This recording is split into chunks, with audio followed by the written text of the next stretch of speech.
24 anni dopo, il cielo di New York torna a tingersi dell'azzurro di casa nostra. Il pittore, di quello che in molti definiscono un capolavoro, è Eyob Faniel, 28 anni, di origine eritrea ma bassanese di adozione, che sale sul podio della maratona di New York 2021. Un'impresa racchiusa in 2 ore, 9 minuti e 56 secondi, che raccontano anni di sacrifici, di scarpe consumate, di allenamenti sfiancanti, ma anche di grandi soddisfazioni. L'azzurro è stato al comando per circa 18 km ed è stato ripreso al 29esimo chilometro. Guai però a dire peccato, perché questo terzo posto vale e vale tanto.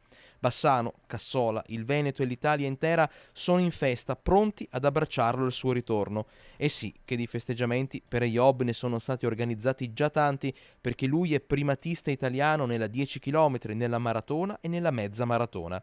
Ha vinto tanto e adesso, alla soglia dei 29 anni, è pronto per fare ancora di più. Prima di dedicarsi completamente alla corsa, Eyob giocava a calcio e ha lavorato come manutentore di piscine.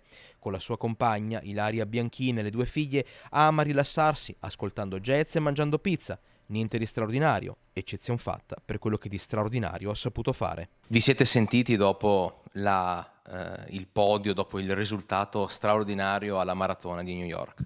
Ci siamo sentiti, è molto contento, è sorpreso che siamo tutti in festa qui, perché ha detto in realtà è solo un terzo posto, non ho vinto, però è un gran bel terzo posto. E adesso, quando rientrerà in Italia, festa grande.